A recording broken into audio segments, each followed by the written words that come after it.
नमस्कार मेरे भाइयों। आशा और उम्मीद करता हूँ सभी लोग अपने परिवार के साथ एकदम बढ़िया शानदार जिंदाबाद होंगे। मित्र, आज हम लोग भारतीय भूगोल की श्रृंखला में एक ऐसा टॉपिक पढ़ाने वाले हैं, आप भी पढ़ने वाले हो, जिसका नाम है हिमालय की उत्पत्ति। आज हम लोग हिमालय के बारे में विस्तृत तरीके से अध्ययन करेंगे कि हिमालय की उत्पत्ति कैसे हुई, और सबसे महत्वपूर्ण बात, हिमालय से क्वेश्चन कैसे आते हैं। इन सभी बातों पर विशेष तौर से हम लोग अध्ययन करेंगे, प्रकाश डालेंगे। बस आप लोगों से उम्मीद यही है कि नोटबुक लेकर के बैठ जाएं और सेशन पूरा देखें और एक बेहतर नोट्स बनाएं। मित्र, मैं आपको एक दो दिन में अब तक जो भी वीडियो मतलब पढ़ा चुका हूं उनकी प्लेलिस्ट बना दूंगा। आप अगर शुरू से बहुत बेहतर तरीके से भारतीय भूगोल का अध्ययन करना चाहते हैं तो शुरू से आप सेशन देख लें। और मेरा वादा है कि जिस एग्जाम में ज्योग्राफी पूछा जाता है, मित्र क्वेश्चन गलत नहीं होंगे। मैं जानता हूं 95% आपको मेरे सेशन से क्वेश्चन मिल जाएंगे। मित्र, इस बात का वादा है। तो आज हम जिस टॉपिक का अध्ययन करेंगे, भारत की हिमालय की उत्पत्ति के बारे में बेहतर तरीके से, बस आप नोटबुक लेकर के बैठ जाइए और बेहतर तरीके से मैं आपके लिए कुछ मोटिवेशन, कुछ शब्द हैं बोले करके आया हूं। कहते हैं ना, कर्म में अगर सच्चाई हो, कर्म में अगर सच्चाई हो तो कर्म कहां निष्फल होगा।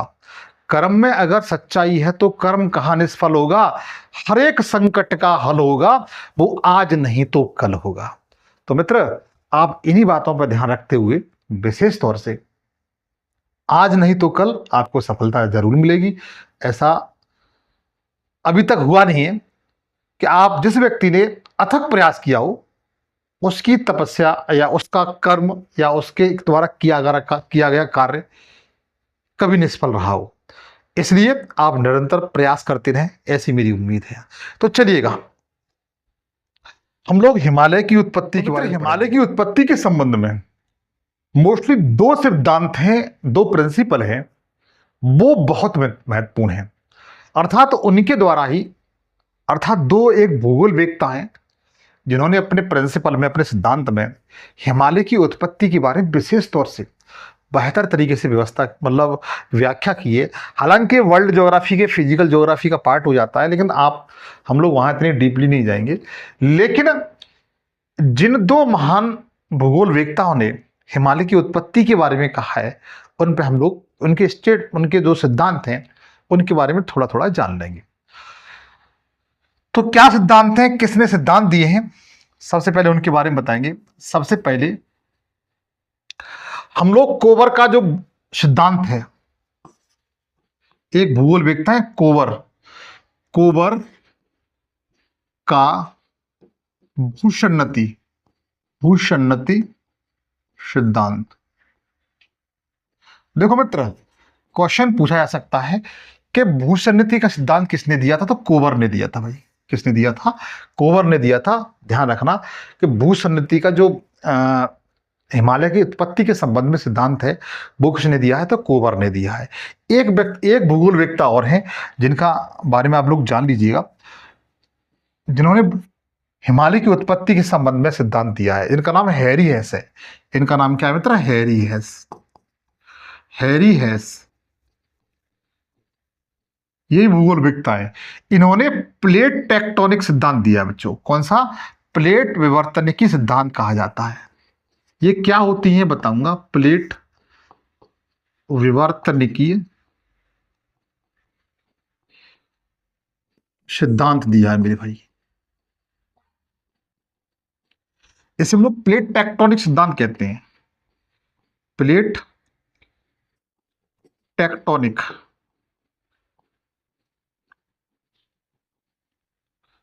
प्रिंसिपल कहते हैं।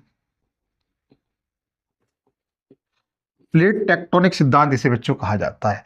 तो पूछा जाए प्लेट टेक्टोनिक सिद्धांत किसने दिया है, तो हैरी हेस ने दिया है। कौन किसने दिया? मतलब हैरी हेस ने दिया है। इन दोनों सिद्धांतों के अनुसार, चाहे कोबर का सिद्धांत हो मेरे भाई या हैरी हेस का सिद्धांत हो, इन दोनों सिद्धांत के बारे से हिमालय की उत्पत्ति के बारे में स्पष्ट तरीके से व्याख्या की जा सकती है कि हिमालय की उत्पत्ति है वो कैसे हुई है, हिमालय की उत्पत्ति है वो किस तरीके से हुई है। तो आप जिन दोनों के बारे में बेहतर तरीके से याद रखेंगे, कोवर का भूसंनिधि सिद्धांत और हैरी हेस का प्लेट विवर्तनिकी सिद्धांत, इनके बारे में हम लोग बेहतर तरीके से अध्ययन करते हैं। तो जरा ध्यान दीजिए, पृथ्वी को नीला ग्रह कहते हैं। ये क्या मित्र, अपनी पृथ्वी है। ये अर्थ है अपनी। अर्थ पे मित्र इस तरीके से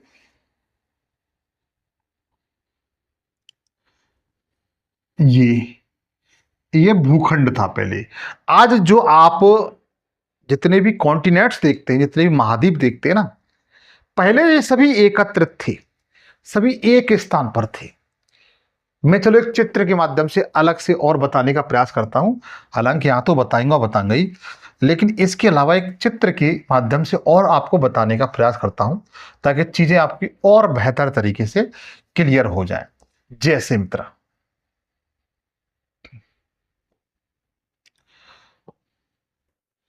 हाँ, जरा ध्यान दीजिए।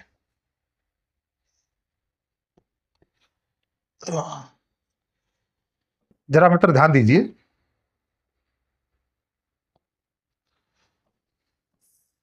मैं जानता हूं ये चित्र आपको स्पष्ट तरीके से दिखाई दे रहा होगा।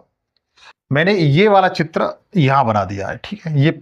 ये वाला चित्र यहां बना दिया। ये पृथ्वी है।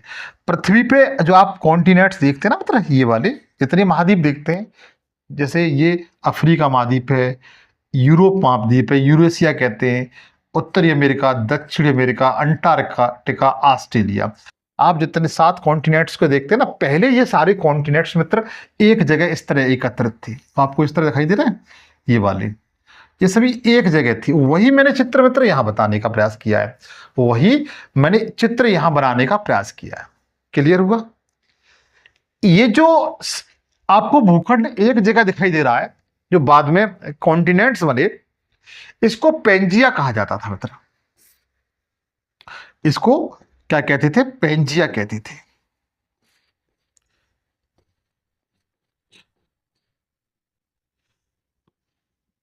पेंजिया, इसको मित्र क्या कहते थे? पेंजिया कहते। क्लियर हुआ? पेंजिया क्या है अगर पूछा जाए तो बता सकते हैं कि यह जितने भी कॉन्टिनेंट्स थे पृथ्वी पर, वो पहले एक जगह एकत्रित थे। उनको सम्मिलित रूप से हम लोग क्या कहते हैं? पेंजिया कहते हैं। और इस पेंजिया के चारों तरफ, इस पेंजिया के चारों तरफ मित्र ये क्या था? जल था। ये क्या था? जल। पेंजिया के चारों तरफ ये मित्र क्या था? जल था। ये इस जल को मित्र पेंथालासा कहते थे। पेंथालासा। तो दोनों फैक्ट क्लियर हो गए। पेंजिया क्या है तो मित्र ध्यान दीजिए, यह स्थल खंड है। इसे हम कहते हैं स्थल मंडल। पेंजिया क्या था? स्थल मंडल था। जबकि जो पेंथलासा है वो जल मंडल था मेरे भाई, जल मंडल था। ठीक है। लेकिन होता क्या है मेरे भाई, इनमें, इस पृथ्वी में जो भूखंड था, इसमें आंतरिक बल के कारण, किसके कारण? आंतरिक बल के कारण ये दो भागों में टूट गया। इस तरीके से यह दो भागों में टूट गया। कैसे टूटा? तो चित्र के माध्यम से फिर हम एक बार समझने का प्रयास करते हैं। चित्र के माध्यम से फिर हम एक बार समझने का प्रयास करते हैं कि दो भागों में कैसे टूटा।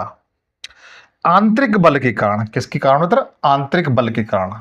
जैसे इस चित्र के माध्यम से समझ सकते हैं आप लोग, जो हमारा पेंजिया था वो दो भागों में तरह टूट गया। इस तरीके से आपको इस चित्र पर भी यही कंडीशन दिखाई दे रही होगी, और इस चित्र पर भी आपको यही चीज दिखाई दे रही होगी। एक ये वाला जो भाग था, ये वाला, जिसे मैंने, आप इसे यहां से देख सकते हैं, ये वाला भाग, ठीक है, ये वाला भाग, एक भाग ये रहा, और दूसरा वाला भाग मतलब ये वाला रहा।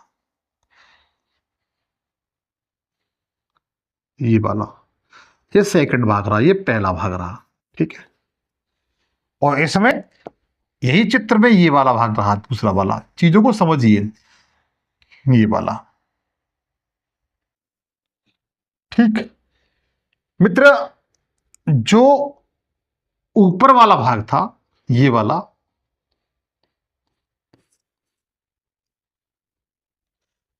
ये वाला भाग अंगारा लैंड कहलाया। अंगारा लैंड, ऊपर वाला भाग था मित्र, ये क्या कहलाया? अंगारा लैंड कहलाया। और अंगारा लैंड को मित्र लारेसिया भी कहा जाता है। क्या कहा जाता है? लारेसिया। इसको लारेसिया भी कहते हैं मित्र, ठीक है।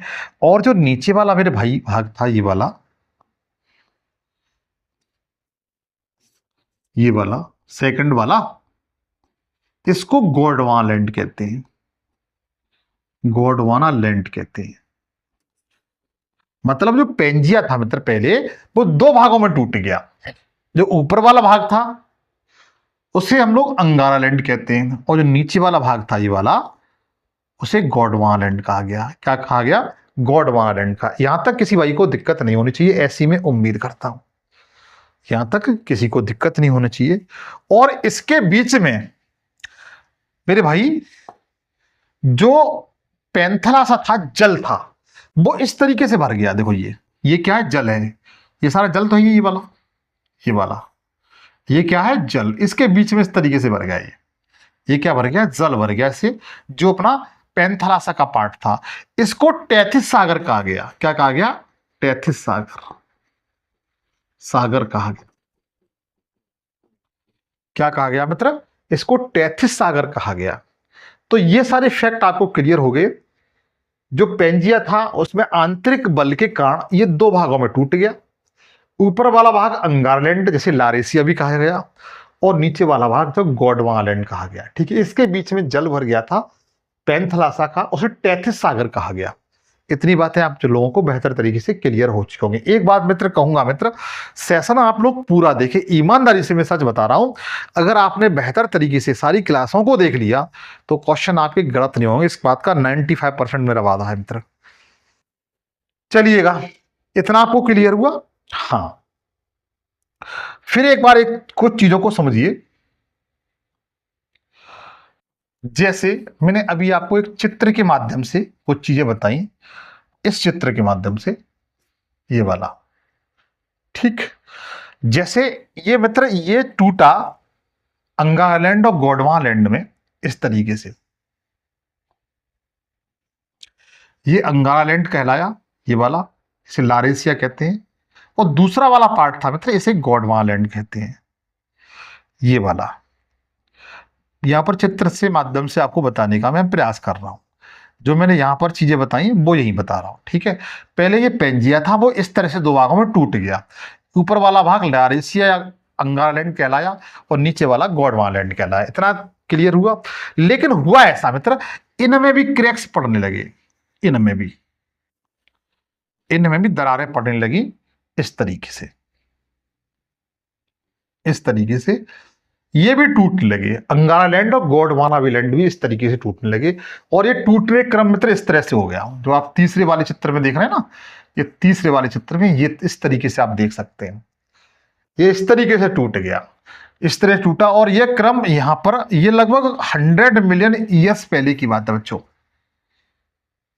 कब? 100 मिलियन ईयर्स। सोच सकते हो आप लोग, जो पेंजिया था वो 225 मिलियन पहले की बात है। जब ये दो भागों में टूटा तो 150 मिलियन पहले की बात है। जब ये जो अंगारा लैंड गोंडवाना लैंड टूटे वो 100 मिलियन ईयर्स पहले की बात है। और जब ये भी जो महाद्वीपों का निर्माण हुआ, जैसे आप वर्तमान समय में आप अर्थ देखते हैं, वो ये कंडीशन में है, ये वाली। जैसे आप पाएंगे जो ऊपर वाला भाग था जिसे हम लोग लारेसिया कहते थे, उससे उत्तरी अमेरिका, यूरेशिया, ग्रीनलैंड का निर्माण हुआ। और जो गोंडवाना लैंड था उससे दक्षिणी अमेरिका, अफ्रीका, प्रायद्वीपीय भारत, ऑस्ट्रेलिया और अंटार्कटिका का निर्माण हुआ। इस तरीके से इसका निर्माण हुआ। तो आगे नेक्स्ट स्लाइड पे समझते हैं इन सब चीजों को। जस्ट मैंने मित्र बताया था आपको कि ये वाला अंगारालैंड था, और ये वाला जो व्हाइट से मैं दिखा रहा हूं ये गोंडवानालैंड था। Gondwanaland, 1 second.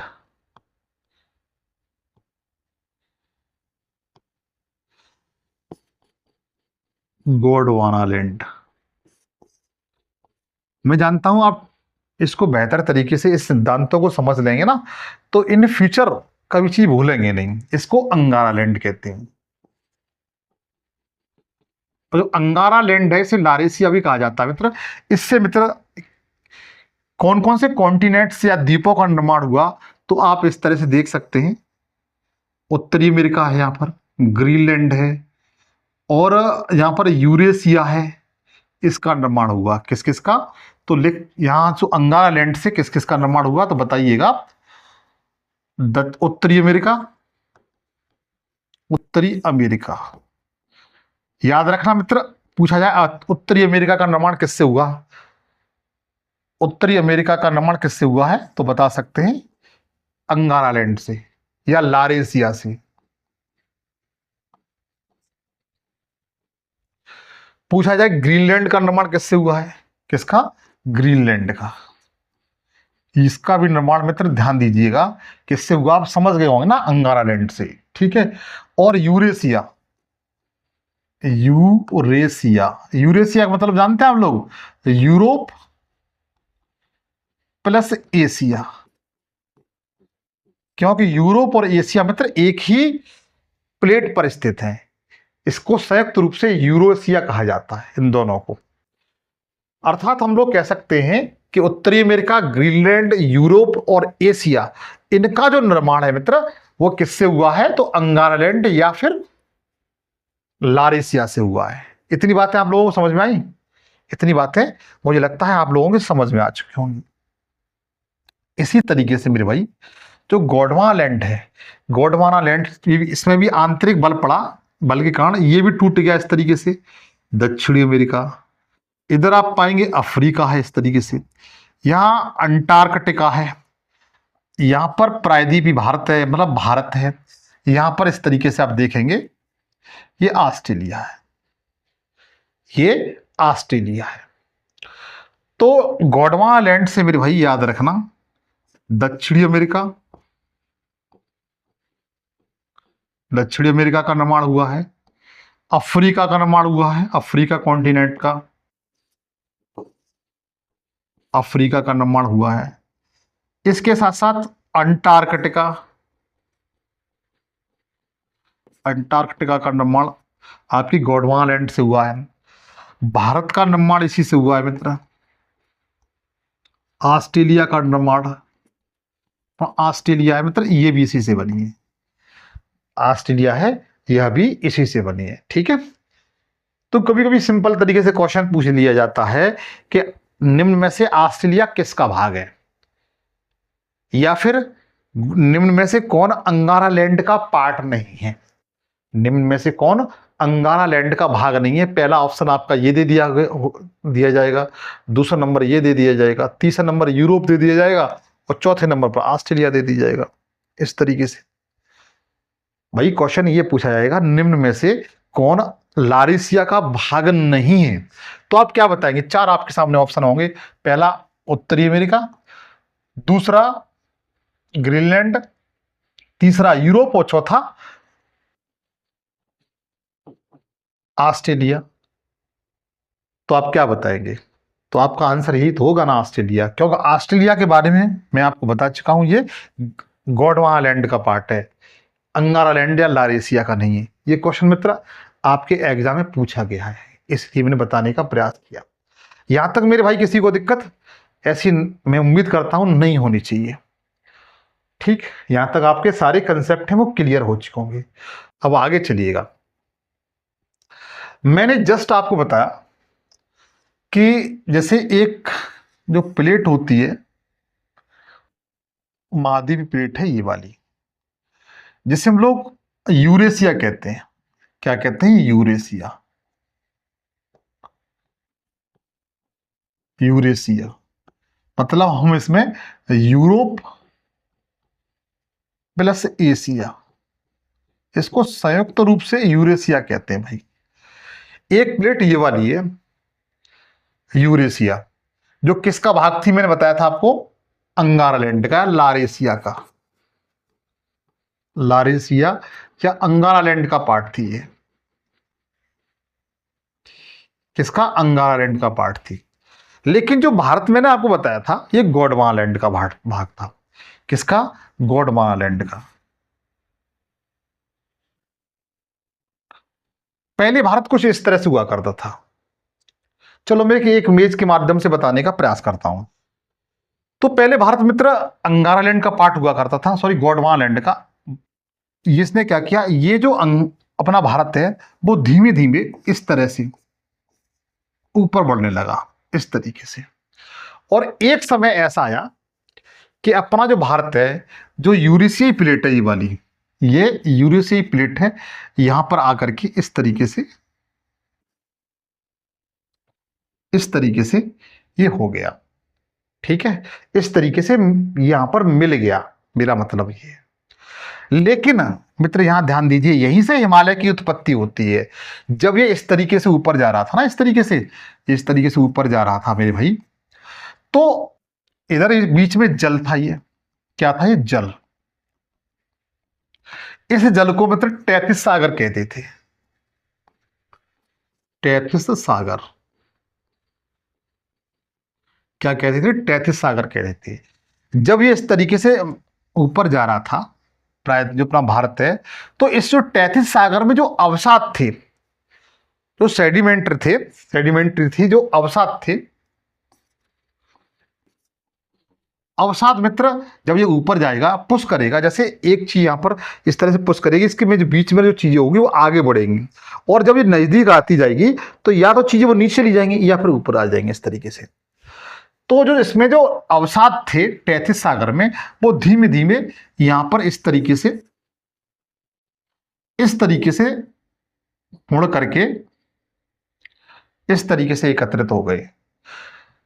अर्थात जो टैथिस सागर के अवसादों ने ही किसका रूप ले लिया, इस बल के कारण, तो बता सकते हैं हिमालय,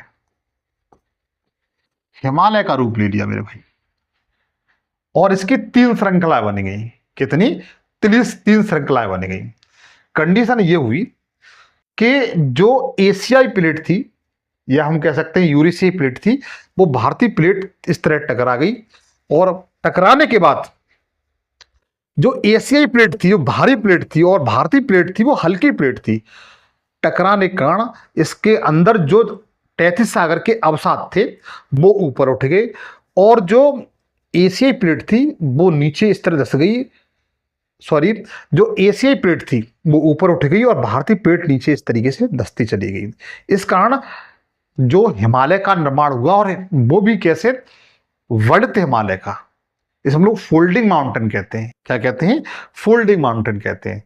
तो इस तरीके से मित्र किसकी उत्पत्ति होती है, तो हिमालय की उत्पत्ति होती है। किसकी उत्पत्ति होती है, हिमालय की। तो मैंने आपको हिमालय की उत्पत्ति के बारे में बताया कि हिमालय की उत्पत्ति कैसे हुई। उम्मीद है इतनी बातें आपको बेहतर तरीके से समझ में आ चुकी। यहां तक किसी भाई को दिक्कत नहीं होनी चाहिए, ऐसी मैं आशा करता हूं। चलिए आगे, कुछ महत्वपूर्ण बातें हैं उनको लिख लीजिए, ठीक है। कुछ महत्वपूर्ण बातें हैं उनको लिख लीजिए नोट करके मेरे भाई, जो आपके एग्जाम में सीधी सीधी पूछ ली जाती है। सबसे पहले जो भारत है अपना, भारत गोंडवानालैंड लैंड का भाग है। किसका, भारत गोंडवानालैंड का भाग है। पहला पॉइंट ये तो क्लियर हो चुका है। और जो अपना हिमालय है, हिमालय, हिमालय का निर्माण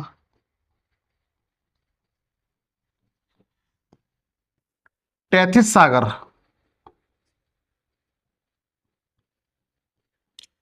सागर के अवसाद से, अवसादों से हुआ है, से हुआ है। ये भी बात आपको क्लियर होगी, किससे, टैथिस सागर के अवसादों से हुआ है, ठीक है। और जो अपना हिमालय पर्वत है मित्र, यह हिमालय पर्वत नवीन वलित पर्वत है, यंगेस्ट फोल्डिंग माउंटेन है। कैसा है? यंगेस्ट फोल्डिंग माउंटेन है। इस बात को याद रखना, पूछा जा सकता है। नवीन बलित मोड़दार पर्वत है बच्चों, ठीक है। नवीन बलित मोड़दार पर्वत, फोल्डिंग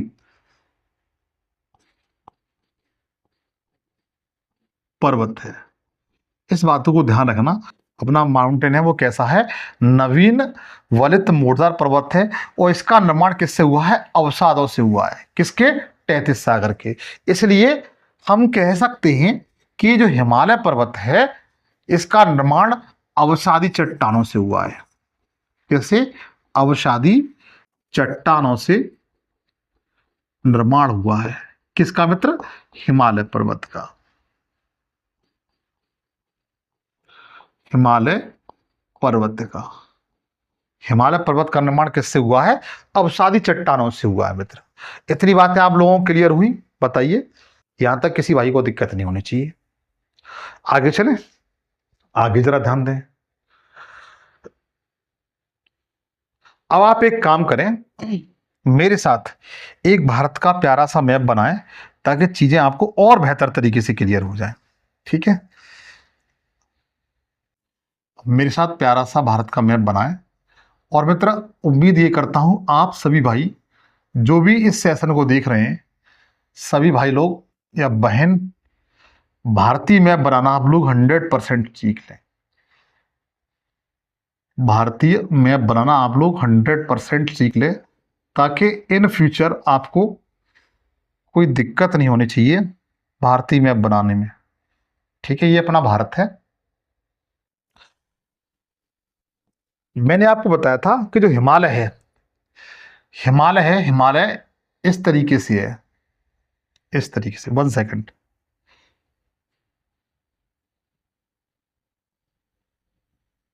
इस तरीके से ये 3 भागों में इस तरीके से स्थित है। ये वाला, ये 3 भागों में इस तरीके से विस्तृत है। ठीक है, ये ऊपर वाला भाग मैंने बताया, ये वाला, इसको मित्र बृहद हिमालय कहते हैं। बृहद हिमालय। और जो सेकंड वाला है इसको मध्य हिमालय कहते हैं। हालांकि इनके अलग अलग और भी नाम हैं, उन सब के बारे में बताऊंगा। जो तीसरा वाला है इसे शिवालिक श्रेणी कहते हैं। शिवालिक पर्वत कहते हैं। ये सबसे नवीन है मित्र। ठीक है, कैसा है? सबसे नवीन है। इतना आपको क्लियर हुआ? उम्मीद है इतनी चीजें आपको क्लियर हो चुकी है। अब तो आपको ये तो पता चल गया कि हिमालय पर्वत कहां पर है। हिमालय की 3 श्रेणियां हैं। जो ऊपर वाला सबसे उत्तर में है इसको बृहद हिमालय भी कहते हैं, इसको ग्रेट हिमालय भी कहते हैं, इसको हिमाद्री हिमालय भी कहते हैं। वो चीजें आगे बताऊंगा। मध्य हिमालय ये वाला है, बीच वाला, इसको हिमाचल हिमालय के नाम से जाना जाता है। लघु हिमालय भी कहते हैं इसे। और शिवालिक पर्वत श्रेणी है जो सबसे साउथ है मेरे भाई, सबसे दक्षिण में है। हालांकि इस हिमालय के उत्तर में मित्र, इस हिमालय के उत्तर में ट्रांस हिमालय था, जिसके बारे में इससे पूर्व की क्लास में मैं चर्चा कर चुका हूं। जैसे ट्रांस हिमालय के बारे में, जैसे काराकोरम पर्वत श्रेणी, इसकी 4 श्रेणियां मैंने आपको बताई थी। काराकोरम बताई थी, दूसरी लद्दाख बताई थी, तीसरी जास्कर बताई थी, और चौथी कौन सी बताई थी? कैलाश पर्वत। इससे पूर्व के सेशन में बता चुका हूं मित्र। इसके पूर्व के सेशन में मैं आपको बता चुका हूं कि ट्रांस हिमालय के बारे में। ट्रांस हिमालय के बिल्कुल दक्षिण में अपना कौन सा है?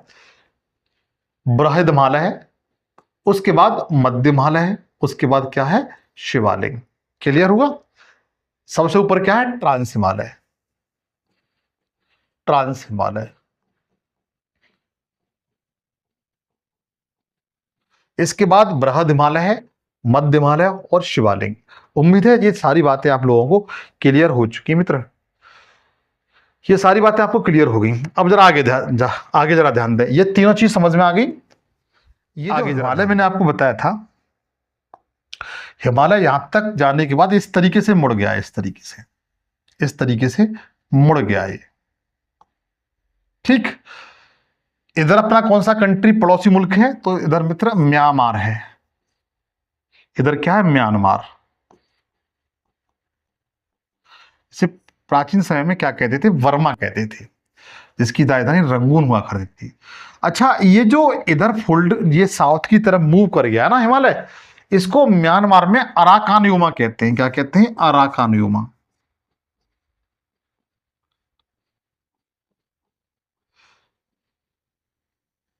क्या कहते हैं, अराकानयुमा पर्वत। पूछा जाए अराकानयुमा पर्वत कहां पर है, तो म्यांमार, म्यांमार में। और ये हिमालय का ही मित्र भाग है। किसका, हिमालय का ही भाग है।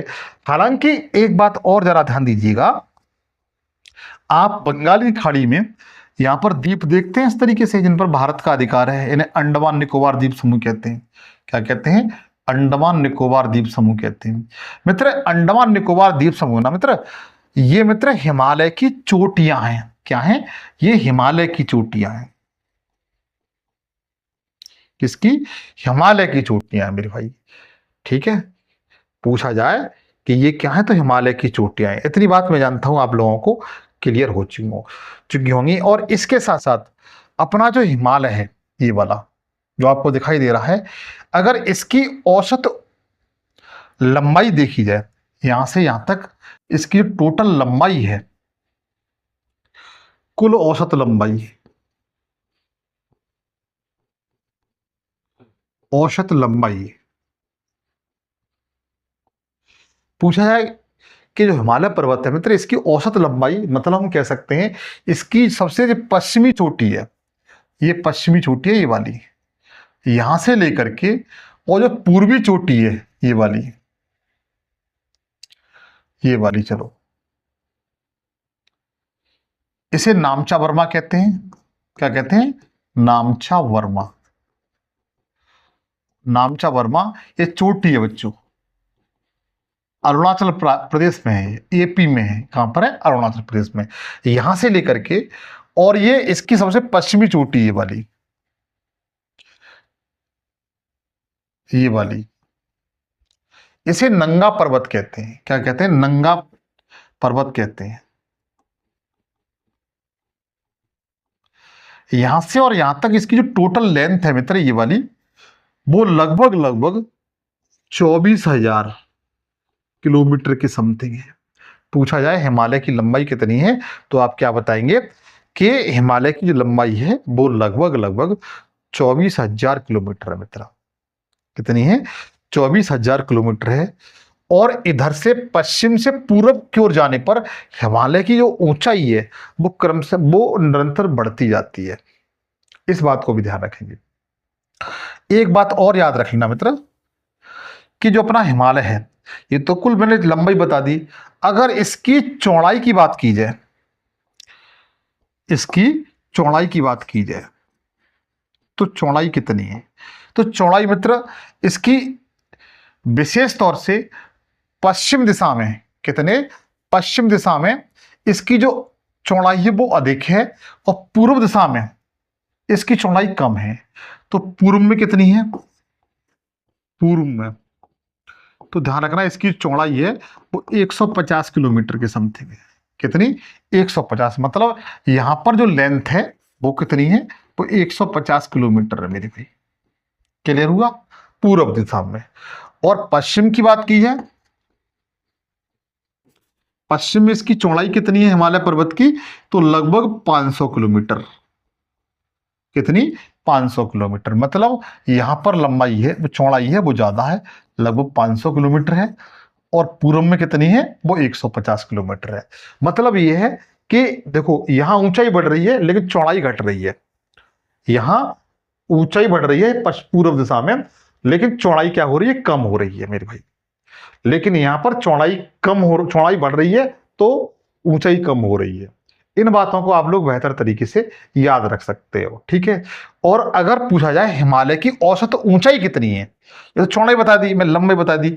अगर पूछा जाता है कि हिमालय की औसत ऊंचाई कितनी है, औसत ऊंचाई कितनी है, तो आप क्या बताएंगे। हालांकि इसकी चोटियां है, मतलब वो इसकी सबसे विश्व की सबसे ऊंची चोटी आप जानते ही इसी पर्वत श्रेणी में है, ग्रेट हिमालय में, माउंट एवरेस्ट। लेकिन हम एक औसत निकालेंगे ना, तो इसकी जो औसत ऊंचाई है वो लगभग लगभग 6000 मीटर के समथिंग है। कितनी, 6000 मीटर लिखाएगा या 6 किलोमीटर लिखाएगा। ठीक है, तो इन सब बातों को आप लोग विशेष तौर से याद रखना, ये आपके एग्जाम में पूछी जाती है। क्लियर हुआ, यहां तक मेरे भाई किसी को दिक्कत नहीं होनी चाहिए, ऐसी मैं उम्मीद करता हूं। आगे चलते हैं, ये आपको क्लियर हो चुका होगा, ये आपको क्लियर हो चुका होगा मित्र। अब सबसे पहले मैंने आपको बताया था हिमालय के बारे में, 3 श्रेणियां थी। कितनी, 3 श्रेणियां थी। अब मैं जो अपना बृहद हिमालय है इसके बारे में सबसे पहले बताऊंगा मैं। ठीक है, चलो साथ में तो नहीं, अलग अलग करके बताता हूं ताकि चीजें आपको क्लियर हो जाए। सबसे पहले हम लोग बृहद हिमालय के बारे में जानेंगे, जिसे हम लोग ग्रेट हिमालय भी कहते हैं भाई। क्या कहते हैं, ग्रेट हिमालय, इसको ग्रेट हिमालय भी कहते हैं।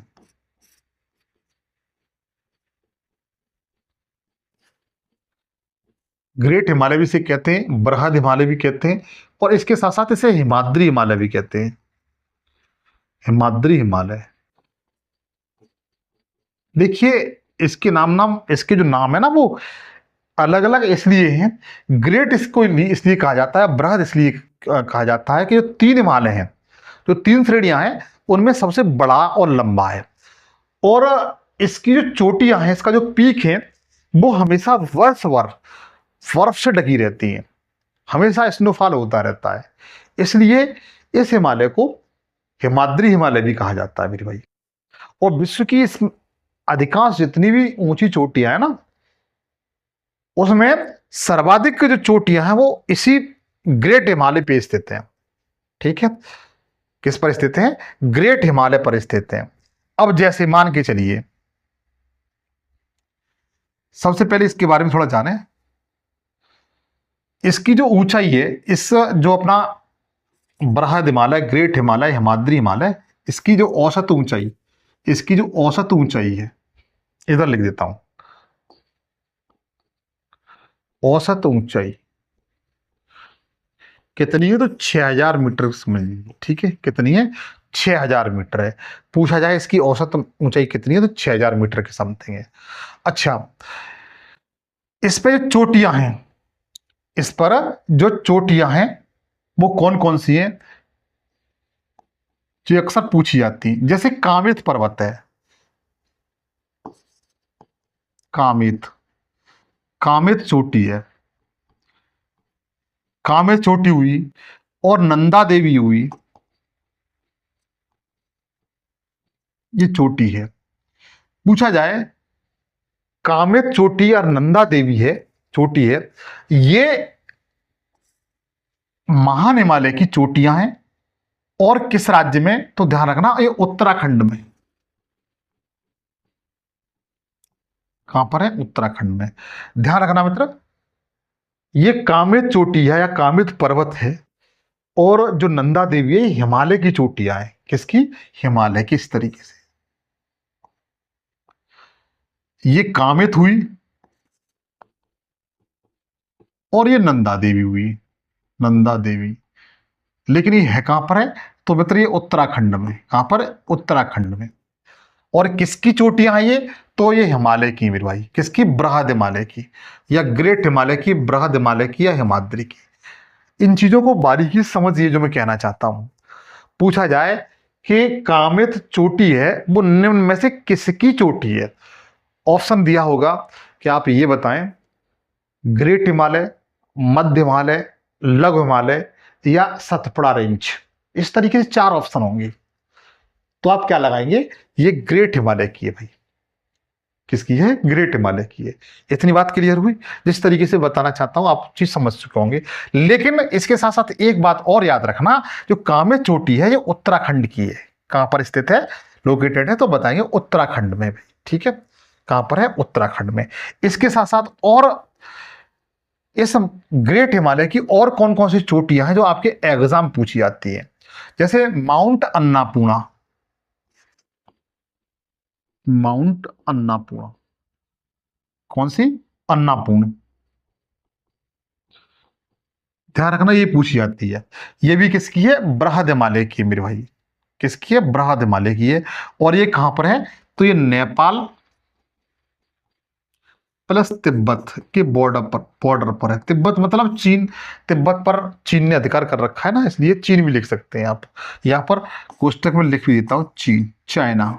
ठीक है। अन्नपूर्णा चोटी हिमालय पर्वत की है, बृहद हिमालय की, और नेपाल और तिब्बत के बॉर्डर पर भाई। ठीक है। और इसके साथ साथ धौलागिरी है।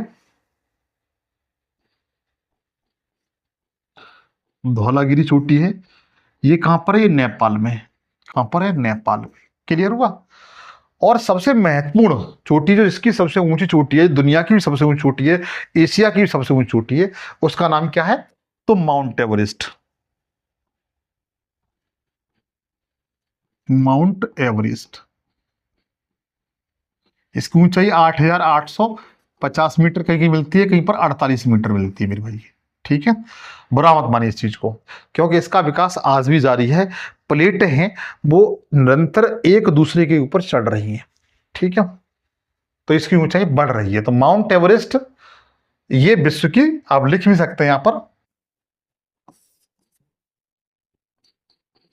विश्व की सर्वोच्च चोटी है। सर्वोच्च चोटी है। अगर क्वेश्चन पूछा जाता है कि माउंट एवरेस्ट दुनिया की सबसे ऊंची चोटी है, वो निम्न में से किसका भाग है? इस ऑप्शन इसी तरीके से दिए होंगे: ग्रेट हिमालय, मध्य हिमालय, ट्रांस हिमालय और शिवालिंग। तो आप क्या बताएंगे? ये ग्रेट हिमालय का पार्ट है। किसका? ग्रेट हिमालय का पार्ट है बच्चों, याद रखेंगे। ठीक है। ये कहां पर है? तो ध्यान रखना, ये नेपाल देश में। नेपाल और तिब्बत। नेपाल प्लस तिब्बत। तिब्बत मतलब चीन। अच्छा, नेपाल में माउंट एवरेस्ट को किस नाम से जानते हैं? कोई वही बता सकता है कि नेपाल में माउंट एवरेस्ट को किस नाम से जानते हैं? कोई मेरा शेर बताए। तो ध्यान दीजिए, इसे सागर माथा कहते हैं। क्या कहते हैं? सागर माथा। सागर माथा। क्या कहते हैं? सागर माथा कहते हैं मेरे भाई, याद रखना, पूछा गया क्वेश्चन है। जबकि तिब्बत में क्या कहते हैं, चाइना में क्या कहते हैं? माउंट एवरेस्ट को तिब्बत या चाइना में क्या कहते हैं? तो ध्यान रखना, ये पूछा गया, ये भी फैक्ट है। चेमा लुगमा। क्या कहते हैं? चेमा, मैं इधर लिख देता हूं, चेमा लुगमा। लुगमा कहते हैं चाइना में किसको? माउंट एवरेस्ट को। ठीक है। माउंट एवरेस्ट को। इतना आप लोगों को क्लियर हुआ? तो मैंने चोटियां कौन कौन सी बताई? एक तो कामित बता दी, दूसरी नंदा देवी बताई, तीसरा माउंट अन्नापूर्णा बता दिया, चौथे नंबर पर धौलागिरी बता दिया, पांचवें नंबर पर मैंने आपको माउंट एवरेस्ट बताया। इसके साथ साथ और लिख लीजिए, और लिखिएगा, छठवें नंबर कंचनजंगा। कंचनजंगा। ये भी मित्र, कंचनजंगा जो पीक है ना, चोटी है, ये भी ग्रेट हिमालय का पार्ट है। ग्रेट हिमालय की है। और ये सिक्किम राज्य में स्थित है। भारत का सिक्किम राज्य ना, सिक्किम राज्य, सिक्किम राज्य उसी में स्थित है। और ये दुनिया की तीसरी, मतलब थर्ड, तीसरे नंबर की सबसे ऊंची चोटी है। इसकी ऊंचाई की अगर बात की जाए ना मित्र, तो 8,586 मीटर है। 8,586 मीटर इसकी ऊंचाई है। और दुनिया की कौन से नंबर की? तीसरी सबसे ऊंची चोटी है। हालांकि पहली तो आप जानते ही हैं, पहली कौन सी है? तो माउंट एवरेस्ट है। दूसरी कौन सी है? तो हालांकि इसकी वो नहीं है, वो ट्रांस हिमालय की K2 गॉडविन ऑस्टिन। और तीसरे नंबर पर कौन सी है? तो सिक्किम है। चौथे नंबर पर कौन सी है? चौथे नंबर पर नंदा देवी मेरे भाई, ये चौथे नंबर की है। दुनिया की चौथे नंबर की सबसे ऊंची चोटी है नंदा देवी, उत्तराखंड में। हालांकि उत्तराखंड की सबसे ऊंची चोटी है, नंदा देवी है, वो उत्तराखंड की सबसे ऊंची चोटी है, दुनिया की चौथी नंबर की सबसे ऊंची चोटी है। लेकिन तीसरे नंबर की चोटी जो कंचनजंगा है, सिक्किम राज्य में मित्र, ध्यान रखना, यह भारत में, कहां पर? भारत में हिमालय की सबसे ऊंची चोटी है। अगर पूछा जाए भारत में हिमालय की सबसे ऊंची चोटी कौन सी है? तो आप क्या बताएंगे? आपका जवाब होगा कंचनजंगा, जो कहां पर है? सिक्किम राज्य में।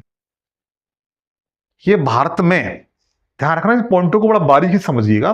भारत में हिमालय की सबसे ऊंची चोटी कौन सी है? तो कंचनजंगा है। अच्छा, भारत की सबसे ऊंची चोटी कौन सी है? तो केटू है। केटू गॉडविन ऑस्टिन है। केटू गॉडविन ऑस्टिन है, जो 8,611 मीटर समथिंग ऊंची है। मैं जानता हूं इतनी बातें आप लोगों को सारी बातें क्लियर हो चुकी होंगी। अच्छा, इनके बारे में मैंने जस्ट आपको बताया, उनको लिखवा दूं मैं? चलो मैं एक साइड यहीं लिखवा देता हूं सारी चीजों को, ठीक है?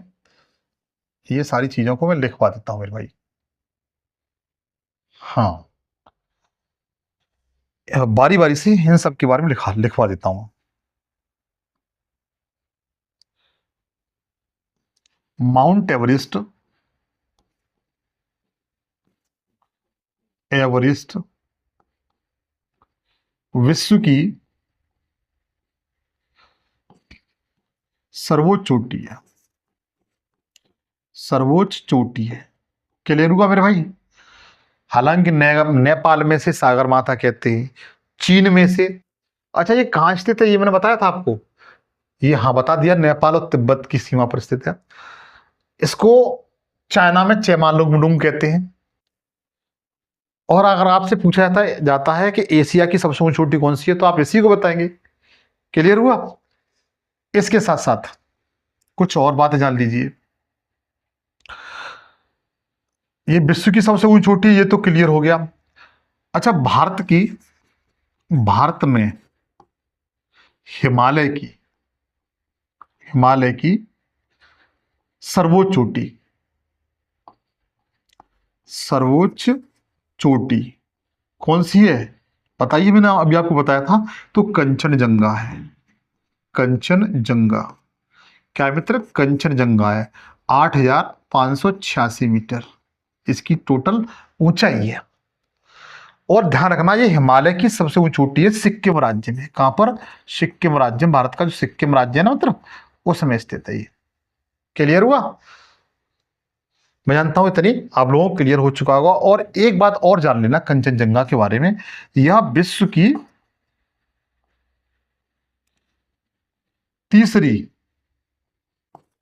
तीसरी सर्वोच्च चोटी है। सर्वोच्च चोटी है। अच्छा, एक बात बोले आप लोगों से, एक क्वेश्चन आ सकता है कभी कभी चोटियों का क्रम लगाने में।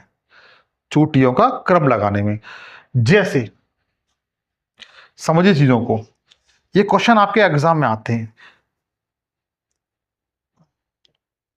विश्व की चोटियों, ऊंची चोटियों, ऊंची विश्व की ऊंची चोटियों का क्रम, चोटियों का क्रम। तो आप कैसे लगाएंगे? सबसे ऊंची कौन सी है मेरे भाई? सबसे ऊंची कौन सी है तो बताएंगे? सबसे ऊंची माउंट एवरेस्ट है। माउंट एवरेस्ट है। इसकी ऊंचाई मैंने 8,848 मीटर बताई थी आपको। दूसरी कौन सी है तो बताएंगे? K2 या फिर गॉडविन ऑस्ट्रिन। इसकी 8,611 मीटर है इसकी ऊंचाई। तीसरे नंबर पर मैंने कौन सी बताई है? तो कंचनजंगा है। कंचनजंगा कितनी ऊंचाई है इसकी? 8,586 मीटर है। चौथे नंबर पर कौन सी है? तो नंदा देवी है। नंदा देवी। ऐसे क्वेश्चन आते हैं मित्र, इस तरीके से क्वेश्चन आपके एग्जाम पूछे जाते हैं। तो आप इनको क्रम को मित्र याद रखना, कम से कम 4 तो आप लोग याद रखना मेरे भाई। और जो नंदा देवी है, ये उत्तराखंड की बच्चों सबसे ऊंची चोटी है। और कामित चोटी है, जो कामित बताई थी, वो दूसरी उत्तराखंड राज्य की चोटी है। अच्छा, एक बात और याद रखना, मैं आगे स्लाइड बताता हूं, आगे स्लाइड बताने का प्रयास करता हूं। कभी कभी जैसे हिमालय पर्वत ये दे दिया, ये ग्रेट हिमालय, ये क्या है? ग्रेट हिमालय। ग्रेट हिमालय। इनकी चोटियां ना, इनकी चोटियां, इनका पश्चिम से पूर्व क्रम या पूर्व से पश्चिम क्रम पूछ लिया जाता है। पूर्व से पश्चिम क्रम या पश्चिम से पूर्व क्रम पूछ लिया जाता है। तो जो अपना जो ग्रेट हिमालय है, इसके बारे में जरा नोट कर लीजिए। इसकी सबसे पश्चिम में चोटी है ना, ये वाली, इसे नंगा पर्वत कहते हैं। क्या कहते हैं? नंगा पर्वत। और ये किस राज्य में है? तो जम्मू कश्मीर में। कहां पर? जम्मू कश्मीर में, जिसके बारे में बताया था मैंने आपको। और इसकी ये तो सबसे पश्चिम की हुई, किसकी हुई? पश्चिम की। और इधर क्या है? पूर्व है। अगर पूर्व में कहा जाए कि हिमालय की या ग्रेट हिमालय की सबसे पूर्वी चोटी कौन सी है, तो आप बताएंगे नामचा वर्मा। ये अरुणाचल प्रदेश में। कहां पर? अरुणाचल प्रदेश से मेरे भाई, ठीक है। अब कभी कभी इनकी सीक्वेंस आ जाती है, तो आप कैसे कैसे बताएंगे, तो जरा ध्यान दीजिए।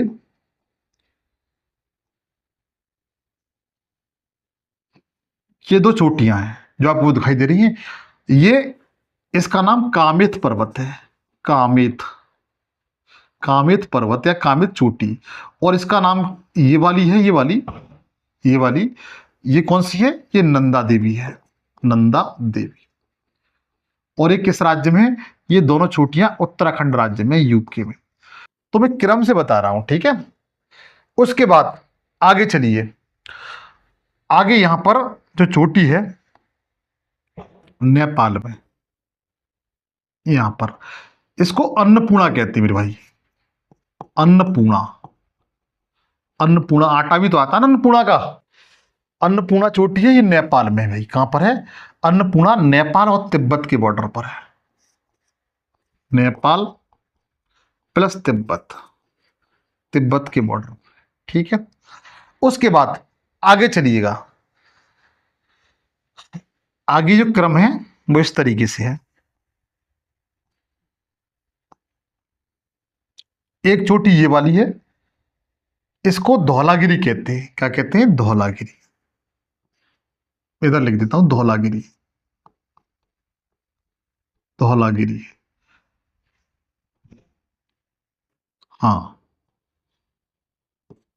धौलागिरी है मेरे भाई, ठीक है।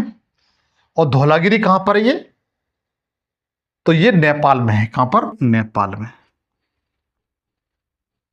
नेपाल देश में है, ठीक है।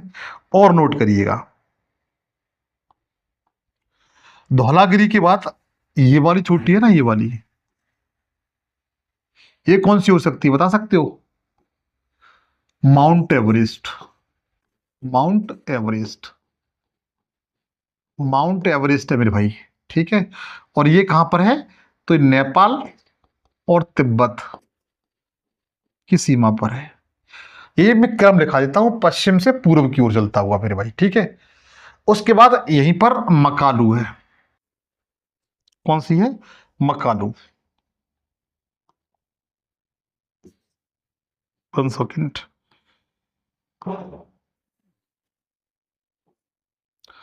ये मकालू है मेरे भाई, मकालू, मकालू है। मकालू कहां पर है? तो ये नेपाल में है। कहां पर है? नेपाल में। मकालू कहां पर है? नेपाल में। इसके बाद भारत का एक राज्य आ जाता है सिक्किम। सिक्किम, ये कंचनजंगा, कंचनजंगा। आप लोग इसी सीरीज में नोट कर लेना मेरे भाई। और ये कहां पर है? ये सिक्किम राज्य में है। किस राज्य में? सिक्किम राज्य में। क्लियर हुआ? अगर इनका क्रम आपसे पूछा जाता है तो बड़े आसानी से बता ले जाएंगे। पूर्व से देखें तो नामचा वर्मा चोटी हुई अरुणाचल प्रदेश में है, फिर कंचनजंगा सिक्किम राज्य में है, मकालू नेपाल में है, माउंट एवरेस्ट नेपाल तिब्बत में है, धौलागिरी नेपाल में है, अन्नपूर्णा नेपाल तिब्बत में है, नंदा देवी कहां पर है? उत्तराखंड में, कामित कहां पर है? उत्तराखंड में, और नंगा पर्वत। आप इन चोटियों को इसी सीरीज में मित्र याद कर लेना। इसी सीरीज में इन चोटियों को आप लोग याद कर लेना। मेरा वादा है कि आप भारतवर्ष का कोई एग्जाम दे रहे हैं और यहां से क्वेश्चन आ जाता है सीरीज से, या तो मित्र आपका क्वेश्चन गलत नहीं होगा, इस बात का मेरा वादा है, विश्वास करके देखिए। आप इन सीरीज को क्रम से याद कर लें, आप एक दो बार प्रैक्टिस करेंगे ना लिख लिख करके, तो चीजें आपको बहुत आसानी से हो जाएंगी, चीजें आपको बहुत आसानी से याद हो जाएंगी अगर आप एक दो बार अपने हाथ से मैप बना करके इसे रिवीजन करिए कि पश्चिम में कौन सी है, पूर्व में कौन सी है, उसके बाद उत्तराखंड की याद करिए, फिर नेपाल की याद करिए और सिक्किम वाली याद कर लीजिए। इस तरीके से आप लोग याद करेंगे ना कौन कौन सी कहाँ कहाँ पर है, तो मैं जानता हूँ चीज़ें आपको बहुत सरल लगने लगेंगी मेरे भाई, ठीक है, बहुत सरल लगने लगेंगी, ऐसा मुझे विश्वास है। यहाँ तक किसी भाई को दिक्कत नहीं होनी चाहिए, ऐसी मैं उम्मीद करता हूँ। अब देखिए, ये तो मैंने आपको ग्रेट हिमालय के बारे में बताया, जो भी चीज़ें बताई थी ग्रेट हिमालय के बारे में। अब हम लोग मध्य हिमालय के बारे में थोड़ा जानने का प्रयास करते हैं। मध्य हिमालय, मध्य हिमालय, अच्छा मध्य हिमालय को मित्र हिमाचल हिमालय भी कहते हैं। क्या कहते हैं? हिमाचल हिमालय।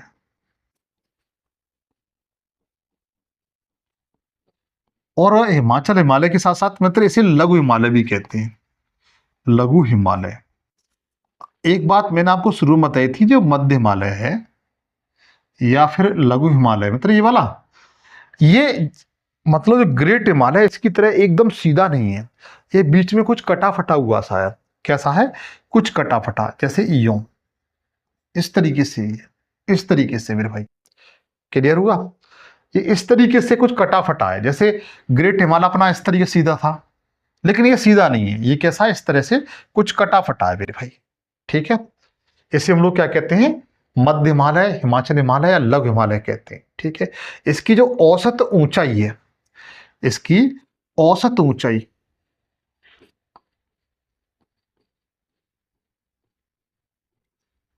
इसकी जो औसत ऊंचाई है वो लगभग लगभग 3500 मीटर से लेकर के 4000 मीटर तक इसकी औसत क्या है? ऊंचाई है। और इसे अलग अलग नाम, अलग अलग राज्यों में, अलग अलग स्थानों पर इसे अलग अलग नाम से जानते हैं। जैसे मान के चलिए, हम्म, जैसे जम्मू कश्मीर को लेकर चलते हैं, जम्मू कश्मीर में से पीर पंजाल कहते हैं। 1 सेकेंड, पीर पंजाल, क्या कहते हैं? पीर पंजाल। कहां पर कहते हैं? जम्मू कश्मीर।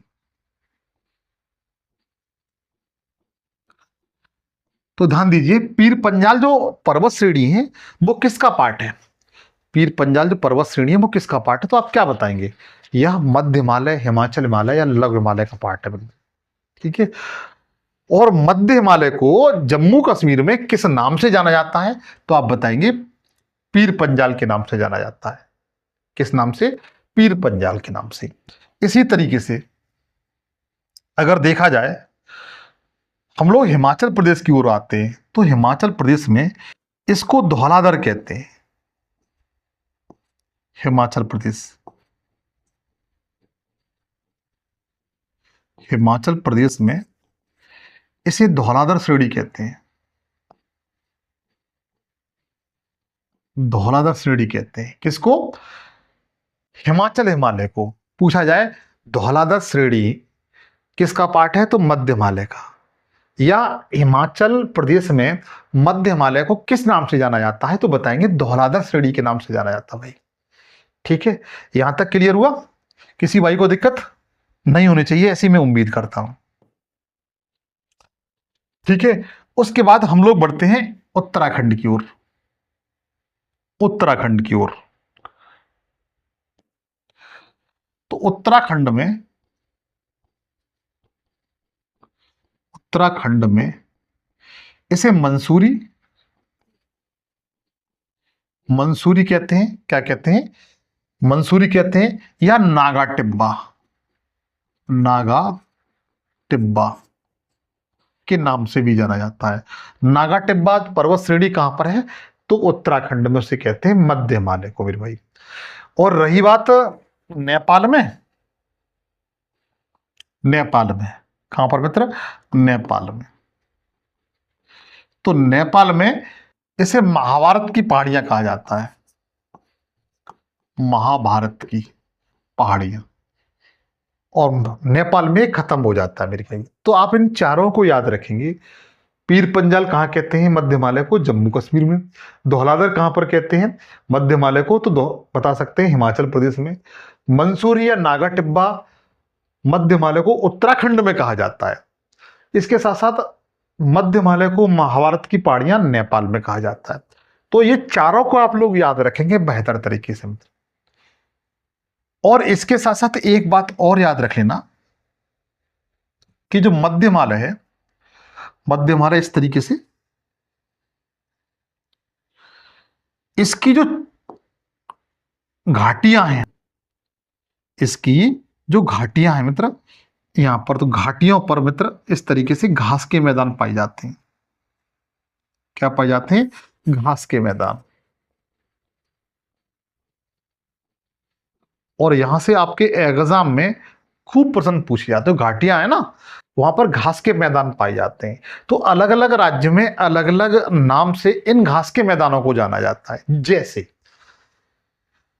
बात की जाए जम्मू कश्मीर में,